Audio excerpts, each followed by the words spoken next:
দেশের মানুষের কাছে জনপ্রিয় নেতা, আগামী দিনের নতুন বাংলাদেশ গঠন করার সিপাহসালার বাংলাদেশ জামাত ইসলামের আমির, মানবিক নিরাপদ বাংলাদেশের স্বপ্নদ্রষ্টা ডাক্তার শফিকুর রহমান বক্তব্য রাখছেন।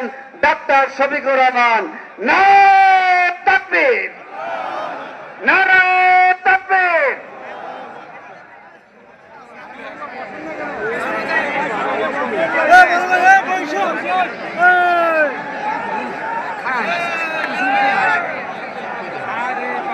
লিল্লাহি তাকবীর, লিল্লাহি তাকবীর। আসসালামু আলাইকুম ওয়া রাহমাতুল্লাহ। ঐতিহাসিক ডালিয়া পয়েন্টে আজকের এই নির্বাচনী জনসভার সম্মানিত সভাপতি, সভামঞ্চে বসা 12টি দলের যারা আমরা নির্বাচনী অক্ষ গঠন করেছি, ঐক্যবদ্ধ বাংলাদেশ, 12টি দলের সম্মানিত কেন্দ্রীয় এবং স্থানীয় নেতৃবৃন্দ, শহীদ পরিবারের গর্বিত সদস্যবৃন্দ, জুলাই যোদ্ধাবৃন্দ এবং প্রিয় লালমনিরহাট নীলফামারীবাসী, সাংবাদিক বন্ধুগণ, আপনারা সবাই ভালো আছেন? ভালো আছেন? বলবেন যে 9টা থেকে এসেছি, রোদে পুড়ে পুড়ে আর ভালো থাকা যায়? হ্যাঁ, ভালো আছেন?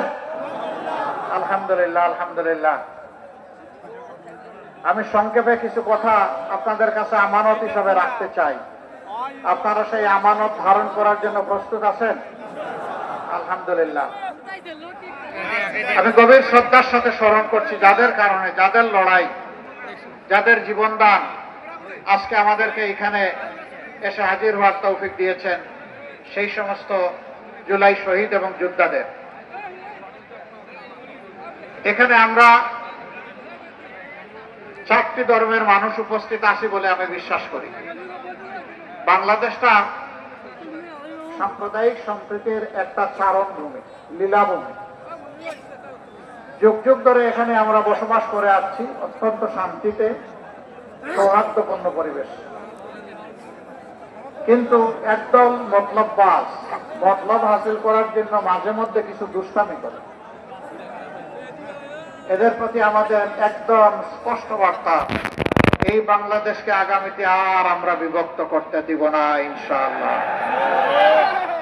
এরা জাতিকে বিভক্ত করে, জাতির মধ্যে হিংসা প্রতিহিংসার জেদ সৃষ্টি করে, জাতিকে পরস্পরের বিরুদ্ধে লাগিয়ে এরা জাতির সম্পদ চুরি করেছে, ডাকাতি করেছে, লুণ্ঠন করেছে, মানুষের উপর বেশিরভাগ দফায় দফায় চাপিয়ে দিয়েছে।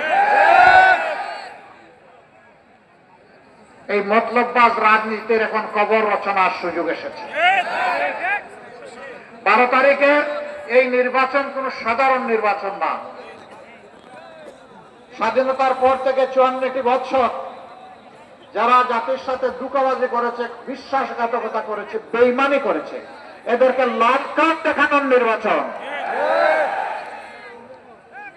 এই নির্বাচনে এদেরকে বলতে হবে না ভিজনা, অনেক হয়েছে, এখন রাজনীতির ময়দান থেকে সরে যাও।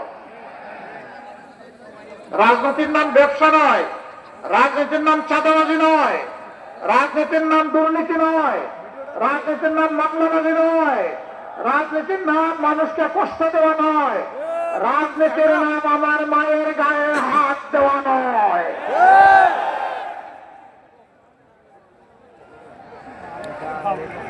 এর উপর রাজনীতির অবসান আমরা ঘটাবো ইনশাআল্লাহ। আগামী 13 তারিখ মহান আল্লাহ রাব্বুল আলামিনের দরবারে আরজ করি, বাংলাদেশের পূর্ব আকাশে যেন একটা নতুন সূর্যের উদয় তিনি ঘটান। 12 তারিখ নির্ধারণ করে দেবে ইনশাআল্লাহ 13 তারিখের সূর্যের, নতুন সূর্যের ভাগ্য। আমরা যৌবন এবং তারুণ্য দীপ্ত একটা বাংলাদেশ গড়তে চাই। তরুণরা প্রশ্ন